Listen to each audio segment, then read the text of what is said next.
요즘 아이들이 방학을 해서 초등학교 학생을 자녀로 둔 부모님들은 많이 고민이 되시라 생각이 됩니다. 하루 종일 어떻게 아이들하고 보내야 되는가. 학원 시간도 짧은 시간이기 때문에 아이들과 함께 하루 종일 집안에만 있는 것이 너무나 답답하고, 아이들의 스트레스가 지속이 높아질수록 부모님의 목소리도, 특별히 엄마들의 목소리도 높아지는 것을 보게 됩니다. 저희 집이 그렇더라고요. 저희 집이 집사람이 목소리가 점점 높아지는 것을 경험하면서 안 되겠다, 나가야 되겠다라는 생각을 많이 하고 있습니다. 월요일 날 이제 좀 쉬는 시간이 있어서 아이들하고 함께 그래서 시외로 교회로 한번 나간 적이 있습니다. 교회가 아니라 교외로, 청평에 한번 다녀온 적이 있습니다. 청평호의 물줄기를 따라서 많은 강줄기들이 있더라고요. 이 강줄기를 보니까 꽝꽝 얼어 있는 거예요, 그 강들이. 그래서 그 강에 내려가 봐서 어떤 공원에 주차시켜 놓고 강에 내려보니까, 야, 여기서 썰매도 타도 되겠다. 막 강아지가 왔다 갔다 그 강을 강 위를 걸어다니고 있는 모습을 보면서 여기도 썰매를 타도 되겠다라고 생각을 해서 아이들한테 잠깐 앉아보라고 하면서 제가 끌어줬던 기억도 있고 앞으로 밀어줬던 기억도 있습니다. 그러다가 한 5분, 한 10분 정도 놀았을까요? 우지직 하더니 제 두 발이 빠져버린 겁니다. 깜짝 놀랐습니다. 다행히 강 중간이 아니라 강가였습니다. 가장자리였기 때문에 그렇게 깊지가 않았습니다. 그래서 한 허벅지까지 물이 훅 들어가서 한 2분 정도 시간이 지나니까 다리가 완전히 얼어붙는 느낌이 있었습니다. 애가 거기에서 놀고 있었고 빨리 나가라고 하고, 저도 막 조심스럽게 기어 나오듯이 그 강가를 나왔던 기억이 지난주에 있었습니다. 정말 생각하지도 못한, 물에 빠지면 정말 이렇게 헤어나오지 못한다라는 게 무슨 의미인지 알겠더라고요. 이렇게 순식간에 벌어지다니. 최근에 보면 아파트 공사하는 아파트가 막 무너지는 모습들만 순식간에 벌어지지 않습니까? 순식간에 그러한 생각하지도 못한 안전해 보이고 모든 것들이 전혀 이상하지 않는 튼튼해 보이는 것만 같은 그런 것들이 무너져 버리는 모습들을 이렇게 경험하면서 진짜 믿을 것은 아무것도 없구나, 믿는 돌기에 발등이 찍힌다라는 경험이 뭔지를 다시금 생각하는 시간을 가졌습니다. 우리 인생길에도 마찬가지인 것 같아요. 내가 봤을 때 안전해 보이고 모든 것들이 평온해 보이고 저기만 딛고 일어나면 우리 삶이 회복이 되리라 생각이 들지만, 순식간에 그것들이 무너졌을 때 너무나 당황스럽고 너무나 우리를 난처하게 만드는 일들이 많음을 보게 됩니다. 코로나도 그 중에 하나겠죠. 오늘 본문에 나온 이스라엘 백성들의 마음이 그러했습니다. 이방 나라처럼 우리도 왕을 세우면 우리도 이 땅에서 평온하고 안전하고 정말 형통한 나라를 세울 수 있을 거라 생각했습니다. 왕이 있으면 이웃 나라들이 우리를 넘보지 못할 거라 여겼습니다. 하지만 웬걸요? 사울 왕이 세워져도 블레셋 사람 골리앗 앞에서는 속수무책이었던 것이죠. 군사들은 눈치만 보고 있어요. 이러지도 못하고 저러지도 못하고. 골리앗과 싸웠을 때 질 게 뻔하니까 너무나 답답해하면서 사울만 쳐다보고 있지만 사울도 어떻게 할 수가 없는, 어찌할 바를 모르고 서 있습니다. 여러분과 함께 오늘 본문 말씀을 사실은 작년 우리 한두 달 전에 우리는 화평교회입니다라는 그 캠페인을 벌일 때 우리는 은혜에 비친 훈련자입니다라는 그런 말씀을 가지고 나눌 때 오늘 본문 말씀을 나눴던 기억이 있습니다. 근데 다윗을 이야기할 때 골리앗과의 싸움을 이야기하지 않고서는 다윗의 생애를 이해할 수 없기 때문에 오늘 본문을 똑같이도 들고 왔습니다. 그 당시에는 훈련에 대해서 여러분과 함께 나누었다며 오늘은 우리의 믿음의 시각에 대해서 초점을 맞추고 함께 나누고자 합니다. 골리앗, 전에 말씀을 나눴을 때 그의 키가 어느 정도 된다고 말씀드렸죠. 거의 한 3m에 육박하는 아주 기골장대한 거인이었죠. 사울도 사실은 다른 사람들보다 어깨 위에 머리 하나가 더 올라갈 정도로 키가 컸던 사람 중에 한 사람이었습니다. 하지만 그는 골리앗 앞에서 주눅이 들어 있습니다. 골리앗은 누구에게나 공포감을 조성할 만큼 아주 육중한 신체적인 조건을 지녔기 때문이죠. 이 골리앗은 사실 이스라엘이 뿌린 그 불신앙의 결과이기도 합니다. 무슨 말입니까? 골리앗은 어디 출신입니까? 골리앗을 한번 볼까요? 4절 말씀. 블레셋 사람들의 진영에서 싸움을 도두는 자가 왔는데 그의 이름은 골리앗이요 가드 사람이라. 골리앗이 어디 출신이라고요? 블레셋 지역인 가드 사람이라고 얘기합니다. 가드. 이 가드 출신의 블레셋 장수 골리앗. 이 가드는 여호수아와 이스라엘이 출애굽하고 나서 가나안 땅을 정복할 때에 마땅히 정복했어야만 하는 도시였습니다. 하지만 그들은 어떻게 이 도시를 대하게 됩니까? 여호수아 11장 22절 말씀에 이런 말씀이 있어요. 이스라엘 자손의 땅에는 아낙 사람들이 하나도 남지 아니하였고 가사와 가드와 아스돈에만 남았더라. 무슨 말입니까? 이스라엘 자손이 정복한 땅에서 가사와 가드와 아스돈만 제외시켰다라는 거예요. 거기만 살려뒀다라는 거예요. 거기에 있는 아낙 사람들이 거기서 살아남았다라는 것이죠. 이스라엘 전체의 2%밖에 되지 않은 이 작은 영토를 별 대수롭지 않게 여긴 것입니다. 하나님은 분명히 그 이방 민족을 만났을 때 그들을 진멸해라, 헤렘, 진멸해라 라고 명령하시고 모든 가나안 땅을 정복하라고 말씀하셨어요. 하지만 안타깝게도 이스라엘 민족은 이것을 무시했어요. 블레셋을 크게 여기지 않았던 것이죠.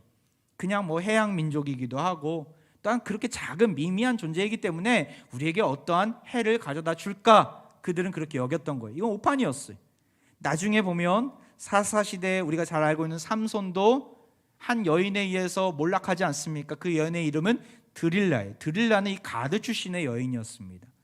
가드 출신의 이 여인 드릴라로부터 두 눈이 뽑히게 되고 머리카락도 잘려나가게 되고 결국에는 이스라엘을 큰 위기 가운데 처하게 만드는 장본인이 됩니다. 엘리 제사장의 아들들이 블레셋과의 전투에서 언약궤를 뺏기게 되고 이 가드로 언약궤가 옮겨지게 됩니다. 또 오늘 본문 속에서 사울왕 시대에 여전히 블레셋은 건재해서 어떻게 됩니까? 거인 골리앗을 앞세우고 이스라엘을 40일 동안 밤낮으로 계속해서 괴롭히고 있지 않습니까? 이 모든 것이 사실은 여호수아와 이스라엘 백성들이 블레셋을 진멸하지 않았기 때문에 세운 결과였습니다. 무엇을 심든지 뿌린 대로 거둔다라는 그 진리가 여기서도 드러납니다. 하나님이 하라고 하실 때는 그럴 만한 이유가 있습니다. 하나님이 하지 말라고 하실 때도 이유가 있어요. 우리는 하나님이 하라고 하신다 아니면 하지 말라고 하신다 그것을 분명히 안다면 그 말씀대로 순종해야 합니다. 우리는 코앞에 거는 잘 알지만 그 너머에 있는 거, 우리 후대에게 어떤 영향이 미칠까에 대해서는 잘 알지 못합니다. 하지만 하나님은 과거에도 계셨고 현재에도 계시고 미래에도 계시는 분이에요. 시간을 초월하신 분이에요. 왜냐? 시간을 창조하셨기 때문에. 시간을 초월하시는, 시간의 제한을 받지 않으시니까 하나님께서 우리에게 이렇게 해라 말씀하실 때는 그 말에 의미가 담겨져 있는 것이죠. 우리는 그 말에 책임을 질 수 없습니다. 하나님이 책임지시는 거예요. 하나님이 책임지시는 사실들을 안다면 그 말씀대로 순종해야 합니다. 그러할 때 우리의 인생 가운데, 우리 자손들의 인생 가운데 복된 길이 열릴 줄 믿습니다. 남겨둔 일이 이런 작은 불씨가 되어서 이제는 걷잡을 수 없는 큰 화마가 됩니다. 화마가 너무나 커서 이스라엘을 집어삼킬 듯한 큰 힘을 발휘하고 있습니다. 그래서 이스라엘의 불순종의 결과인 이 골리앗이 이스라엘 앞에 지금 서 있습니다. 어떻게 이 골리앗을 물리칠 수 있을까? 두 가지 모습이 나오죠. 첫 번째는 이스라엘 백성들과 사울의 모습입니다. 블레셋 사람 골리앗은 빨리 싸우자고 싸움을 도두는 자다. 성경은 그렇게 표현하고 있는데 싸움을 걸어오는 자입니다. 겁쟁이 이스라엘이라고 모욕을 주며 놀립니다. 40일 동안 조석 아침과 저녁에 나와서 같은 말을 반복합니다. 그 말을 처음엔 들을 때는 별 대수롭지 않게 여기는데 그것이 계속해서 들려지니까 그렇구나, 우리는 겁쟁이구나, 우리는 저들과 저 골리앗과 싸울 수 없구나라는 생각이 뿌리 박히게 됩니다.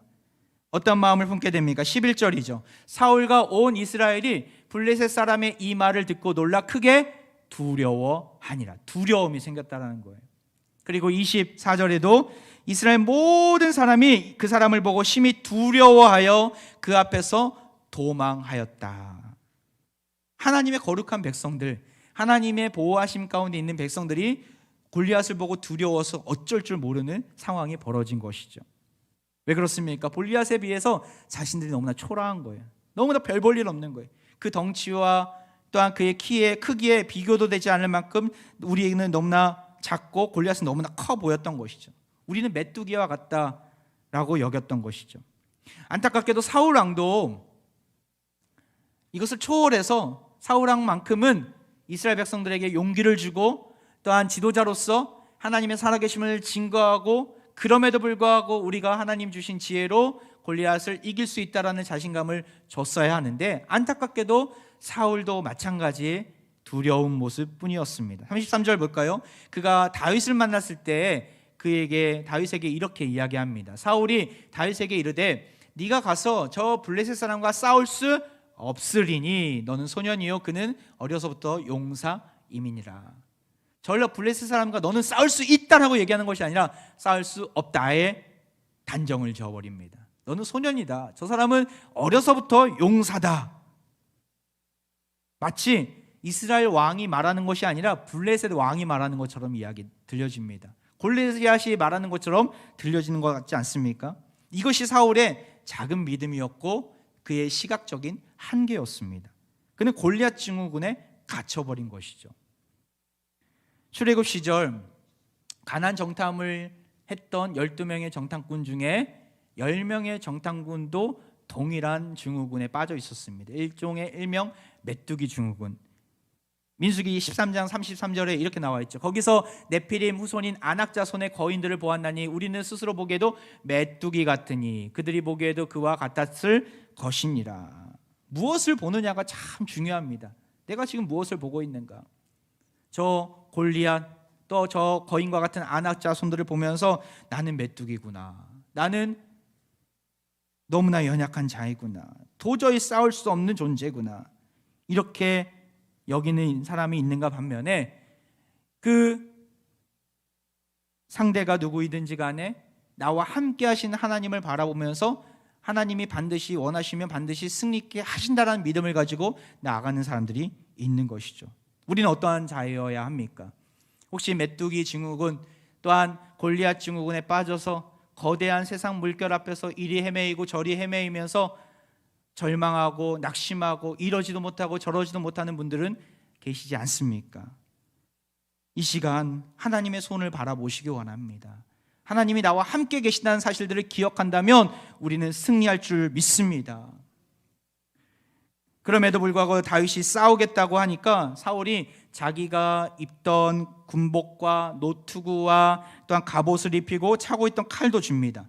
세상 기준으로 세상과는 싸울 수 없다는 그의 시각이 그 고스란히 담겨있는 모습이죠. 하지만 사울은 전쟁에 있어서 잔뼈가 굵은 사람이었기 때문에 여전히 재래식 전쟁 무기로 다윗을 포장하려고 했습니다. 그에게 있어서 방법이 그거밖에 없었어요. 유일한 방법이 먹히지 않을 것 같자 이러지도 못하고 저러지도 못하는 이 사울. 그가 의도했든 의도하지 않았든 지금 자신의 입어야 되는 그 갑옷이 누구에게 지금 전달되는 거예요? 다윗에게 전달되는 거예요. 왕권이 전달되는 순간입니다. 사실은 사울 자신은 스스로 지금 왕을 포기하는 거예요. 캠벨이라는 신학자는 이 대목에서 이렇게 정의하고 있습니다. 평가하고 있습니다. 사울의 무능함이 이보다 더 잘 드러나는 것은 없다. 사울의 내가 무능합니다라고 지금 만방에 선포하고 있는 것이죠. 우리 또한 이 사울의 시각을 가지고 있다면 마땅히 벗어버려야 합니다. 우리가 예배를 통해서 하나님의 자녀임을 다시금 깨닫고 일어나 사울이 아닌 다윗과 같은 시각을 우리는 소유할 수 있어야 합니다. 세상 사람들이 가진 기준을 가지고 싸운다면 승산이 없어요. 두려움 가운데 벌벌 떨면서 어찌할 바를 모를 뿐입니다. 하지만 하나님을 바라보는 시각을 가진다면 우리는 승산이 있습니다. 승리를 할 수 있습니다. 한번 볼까요? 다윗의 모습들. 다윗은 지금 어떻게 나아가고 있습니까? 사울처럼 아니면 이스라엘 백성들처럼 골리앗을 보면서 벌벌 떨고 있습니까? 그가 가지고 있는 휘황찬란한 무기를 바라보면서 야, 저 무기에 한번 치면 나는 나가 떨어지겠구나 생각하고 있어요? 아니에요. 26절 다윗의 반응을 보십시오. 다윗의 곁에 서 있는 사람들에게 말하여 이르되 이 블레셋 사람을 죽여 이스라엘의 치욕을 제거하는 사람에게는 어떠한 대우를 하겠느냐? 이 할례 받지 않은 블레셋 사람이 누구이기에 살아계시는 하나님의 군대를 모여 하겠느냐? 지금 다윗은 사울이나 아니면 이스라엘과 같은 용어를 쓰지 않아요. 그들이 쓰지 않는 용어를 내뱉고 있어요. 그것이 무슨 말입니까? 골리앗을 향해서 어떻게 정의하고 있어요?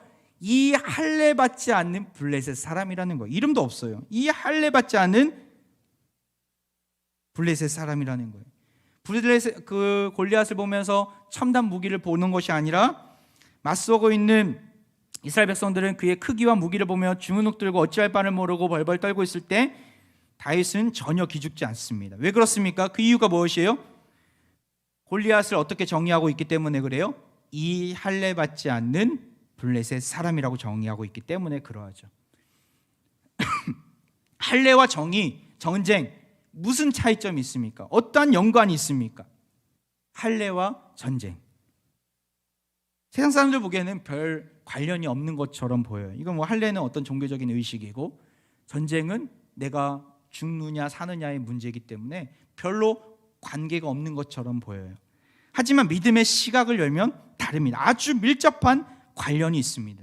할례의 의미가 무엇입니까? 바로 하나님 나라의 백성이라는 정체성이 그 안에 담겨 있어요.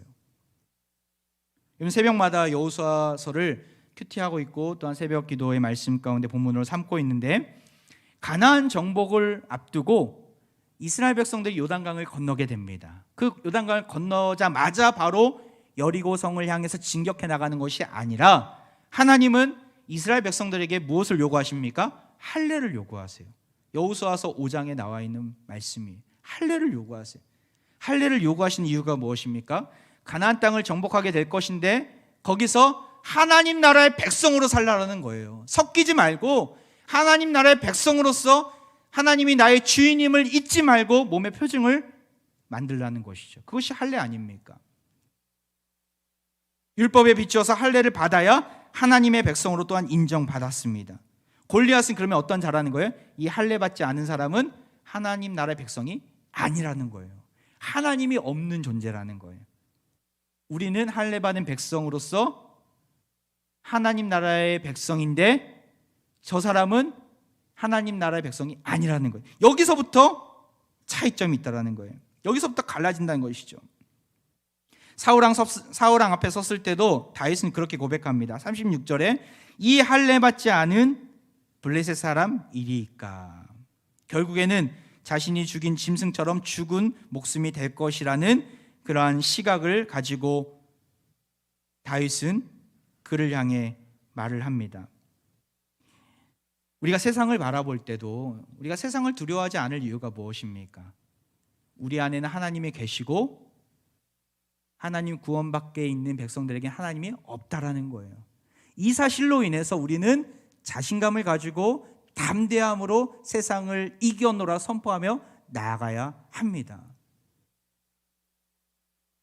세상은 하나님이 없는 세상은 결국엔 다 멸망할 것입니다. 심판 당할 것입니다. 선택받지 못한 사람들은 남김없이 영원한 죽음 영별에 처해질 것입니다. 우리가 분별을 잘해야 돼요. 분별을. 요한일서 4장 1절의 말씀, 사랑하는 자들아 영을 다 믿지 말고 오직 영들이 하나님께 속하였나 분별하라. 많은 거짓 선지자가 세상에 나왔습니다. 세상 가운데 있는 거짓 선지자를 바라보면서 우리가 두려워 떠는 인생이 아니라, 골리앗을 바라보면서 우리가 벌벌 떠는 인생이 아니라 그것을 분별하고 할례 받지 않은 하나님 구원 밖의 백성이면 안다면 두려워 떨 필요가 없다라는 것이죠. 택함 받은 백성들이 누가 계시기 때문에 그렇습니까? 하나님이 계시기 때문에. 골리앗을 향해 나아갈 때도 이것을 똑똑히 보여주면서 외치면서 나아가고 있어요. 한번 볼까요? 45절 말씀 같이 한번 우리 읽어보겠습니다. 시작. 다윗이 블레셋 사람에게 이르되 너는 칼과 창과 단창으로 내게 나아오거니와 나는 만군의 여호와의 이름 곧 네가 모욕하는 이스라엘 군대의 하나님의 이름으로 내게 나아가노라. 아멘.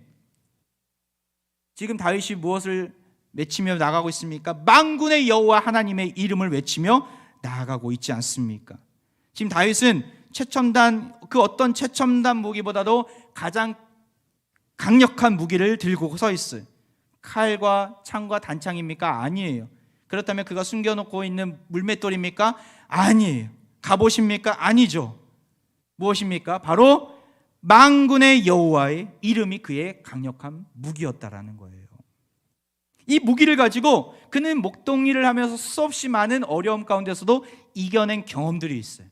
사자의 발톱으로부터도 하나님께서 지켜주시고 곰의 발톱으로부터도 건져주시는 하나님의 승리를 그는 경험한 적이 있어요. 그 승리를 바탕으로 골리앗을 향해서 하나님 만군의 여호와의 이름을 들고 선 것이죠.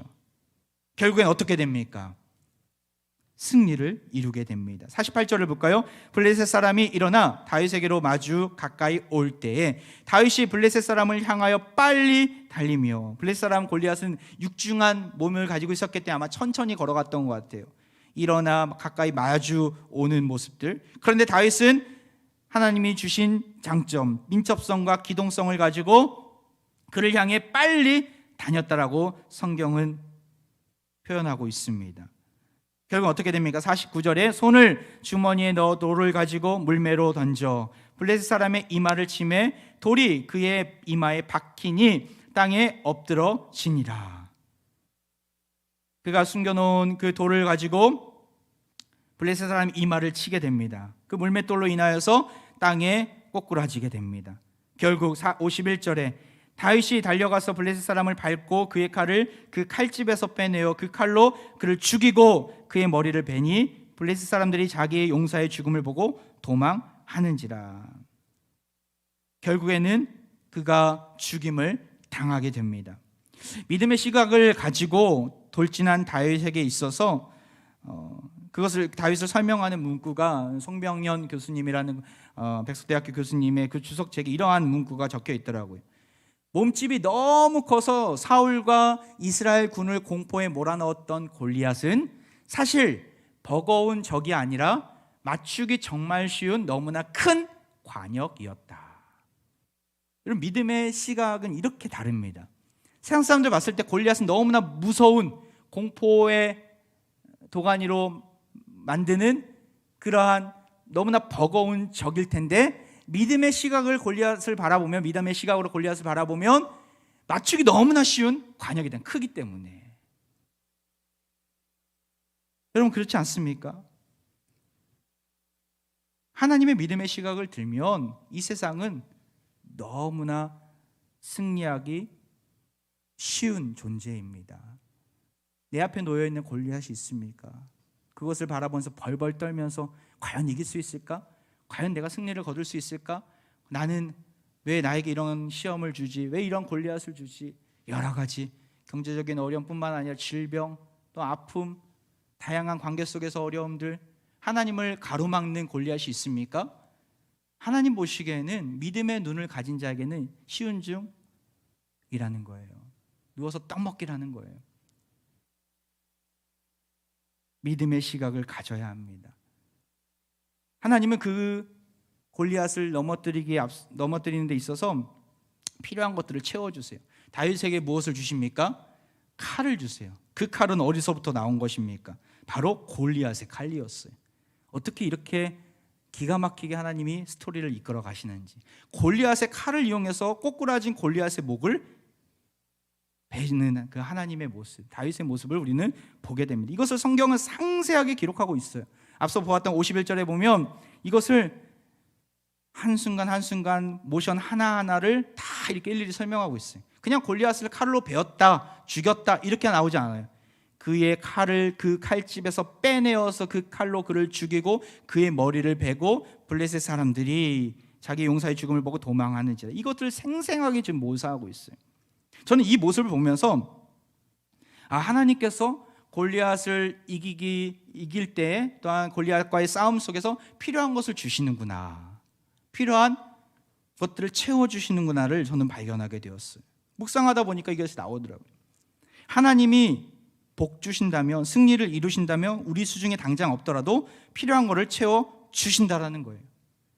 흔히 사람들은 버는 사람이 따로 있고 쓰는 사람이 따로 있다라고 하는데 하나님 나라의 법칙에도 통하는 이야기입니다. 많이 벌어도 하나도 쓰지 못하고 이 땅을 떠난 사람이 있는가 반면에 잘 벌지 못하도 경제적인 그렇게 여유가 풍족하지 않아도 하나님 안에서 필요한 거 또 하고 싶은 거 다 하는 사람들이 있어요. 여러분은 어떤 사람이 되고 싶습니까? 무슨 사기를 쳐서 여유 있는 게 아니라 하나님이 공급해 주셔서 사람들도 붙여주시고 또한 때를 따라 기가 막히게 인도해 주셔서 물질도 주시고 힘도 주시고 또한 그에 맞는 자리도 허락해 주셔서 하나님의 비전을 이룰 수 있게끔 인도하신다라는 것이죠. 제가 이것을 선교지에서 참 많이 경험했어요.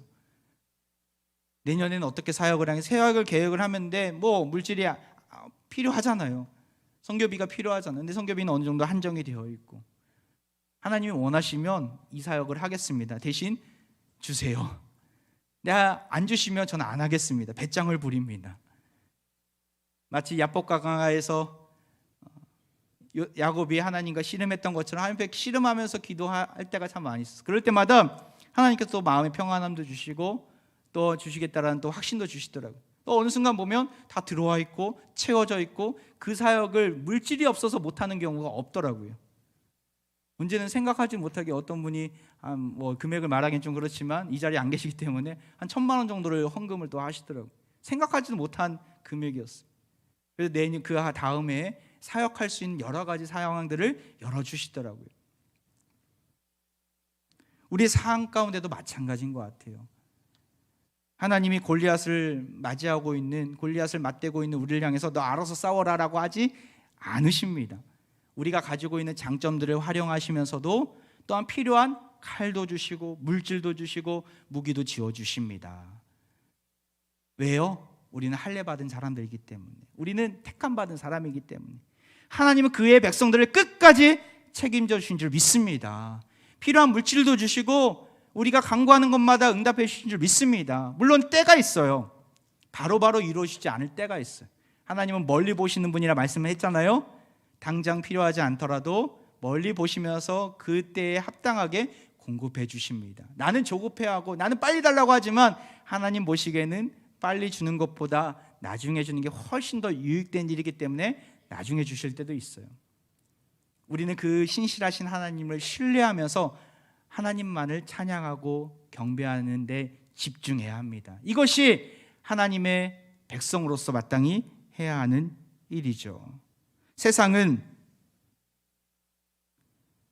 자신들이 애지중지하는 것으로 인해서 심판당합니다. 가령 예수님의 말씀처럼 칼을 가지는 자는 칼로 망하게 됩니다. 돈을 우상으로 섬기는 자는 돈으로 망하게 됩니다. 권력을 최고의 가치로 여긴 자는 그 권력 때문에 패가 망신하게 됩니다.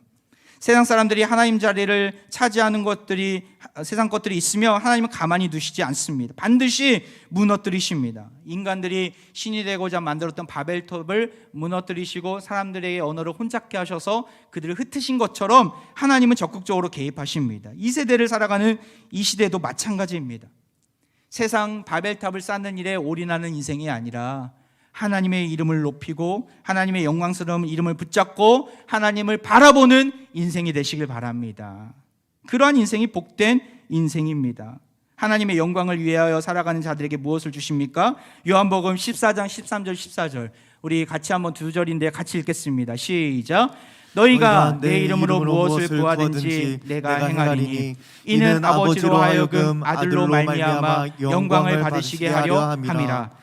내 이름으로 무엇이든지 내게 구하면 내가 행하리라. 할렐루야. 아멘. 하나님의 영광을 드러내는 자리라면 우리가 무엇을 구하든지 하나님이 채워주시고 행해주신다 말씀하십니다. 구하는 것마다 주신다 말씀하십니다. 주의 이름으로에는 큰 능력이 있습니다. 하나님의 이름으로 구하시기 바랍니다. 하나님의 영광을 드러내는 곳에 하나님 반드시 역사하십니다. 말씀을 마무리합니다. 꽃이 향기가 있다면 벌이 찾아오고 나비가 몰려듭니다. 꽃이 벌과 나비를 찾아다니지 않습니다. 그럼에도 진한 달콤한 꿀향기가 나면 벌과 나비가 몰려드는 것이죠. 신앙인도 마찬가지인 것 같아요. 우리가 하나님의 이름을 알고 또한 그 이름의 능력을 가지고 세상을 향해서 승리를 선포하며 예수 그리스도의 아름다운 향기를 뿜어낸다면 세상 사람들은 몰려올 것입니다. 세상 골리앗 앞에서 두려워하지 않고 예수의 이름으로 담대히 승리를 선포하며 나아가는 그 모습을 소유하시길 바랍니다. 다윗이 그러했어요. 하나님의 이름으로 승리를 선포하고 하나님의 이름으로 축복하고 하나님의 이름으로 이 땅에서 하나님 백성으로 살아갔던 것이죠. 암투병하는 한 성도님을 만났습니다. 방사선 치료가 너무 어려워서 중단하시고 모든 것들을 다 중단하시고 힘들어하는 우리 어르신 시니어이셨어요. 함께 기도했어요. 하나님의 이름으로 기도했어요. 하나님 살려달라고, 하나님 살려달라고. 그분을 위해서 치유 기도도 하고 축복해드렸어요. 너무나 힘드실 텐데 얼굴에는 미소가 가득하고 기쁨이 가득하시더라고요. 얼마나 감사한지. 뭐 나았다라는 게 아니에요. 그분의 마음 가운데 기쁨이 임하고 평안이 임하면서 하나님이 일하시는구나를 함께 경험하게 되었습니다. 우리 주위에 어려운 이웃들이 있습니까? 하나님의 이름으로 그들과 함께 나아가시기 바랍니다. 그들 맡고 있는 골리앗이 있다면 하나님의 이름으로 승리를 선포하며 나아가시기 바랍니다. 하나님의 이름에는 권세가 있는 줄 믿습니다. 더 이상 세상을 바라보고 골리앗을 바라보고 좌절하는 인생이 아니라, 절망 가운데 신음하는 인생이 아니라, 이러지도 못하고 저러지도 못하는 인생이 아니라 하나님의 이름으로 믿음의 시각을 열어서 담대히 나아갈 때 하나님께서는 그 골리앗을 무너뜨리시고 또 우리에게 필요한 것들을 채워주실 줄 믿습니다. 이러한 은혜가 사랑하는 모든 화평의 가족들에게 있기를 주의 이름으로 축원드립니다. 이 시간 우리 함께 찬양하며 나아가는데요, 주의 보좌 앞에 나아가 신실하신 주님을 찬양하길 원합니다. 나의 갈 길 다가도록 예수님 인도하십니다. 믿음으로 고백하면서 우리 찬송가 384장 찬양합니다.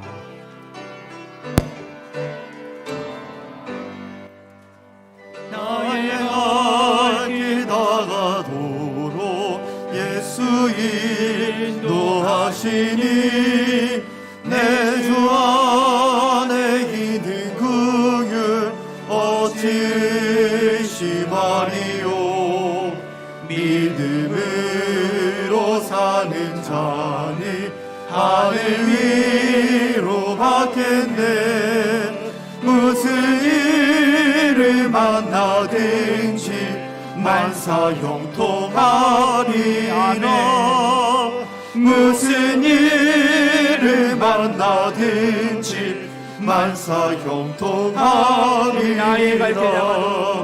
나의 갈 길 다가도록 예수의 어려운 일 당할 때도 족한 은혜 주십니다. 어려운 일 당할 때도 족한 은혜 주시네. 나는 심히 고단하고 영혼 매우 가난하. 나의 앞에 반석에서 샘물 나게 하시네.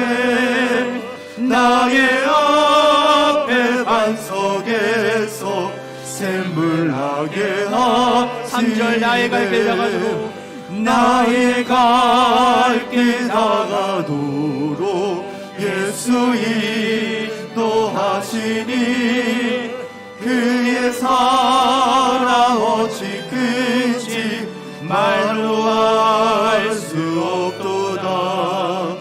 성령 감화 받은 영혼 하늘 날아갈 때에 영영 부를 나의 찬송 예수 인도하셔. 아멘. 영영 부를 나의 찬송 예수 인도하셔. 2절만 한 장 더 찬양합니다. 나의 갈 길 다가도록 나의 갈 길 다가도록 예수 어려운 일 당할 때도 족한 은혜 주십니다. 어려운 일 당할 때도 족한 은혜 주시네. 나는 심히 고단하고 영혼 매우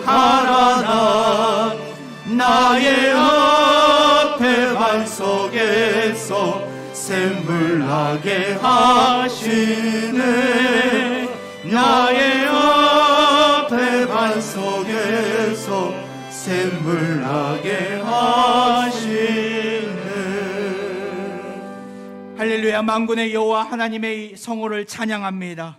사울처럼 크고 육중한 골리앗 앞에서 두려워했던 우리의 연약함을 용서해 주옵소서.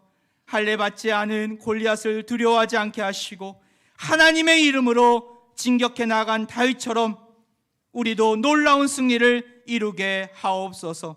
구원은 하나님께 있음을 믿사오니 반석에서 샘물 나는 은혜를 부어주시고 세상을 흠모하는 인생이 아니라 살아계신 하나님만을 의지하게 하옵소서. 하나님께 우리의 인생의 주도권을 내어 맡길 수 있는 믿음을 우리에게 허락해 주옵소서. 몸이 아픈 부위에 자신 손을 얹고 기도합니다. 만군의 여호와의 하나님의 이름으로 이 시간 기도합니다. 죽은 자를 일으키시고 병든 자를 회복시켜 주시는 주의 권능을 신뢰하오니 이 시간 각종 질병 가운데 치유의 역사를 보여 주옵소서. 내 이름으로 무엇이든지 내게 구하면 내가 행하리라 약속하셨사오니 속히 회복되어 화평의 모든 환우들이 하나님의 영광을 찬양하게 하시고 저들의 아픔과 고통의 신음이 주의 역사를 높이는 노래가 되게 하옵소서. 모든 사망 권세를 이기신 예수 그리스도의 이름으로 기도하옵나이다. 아멘.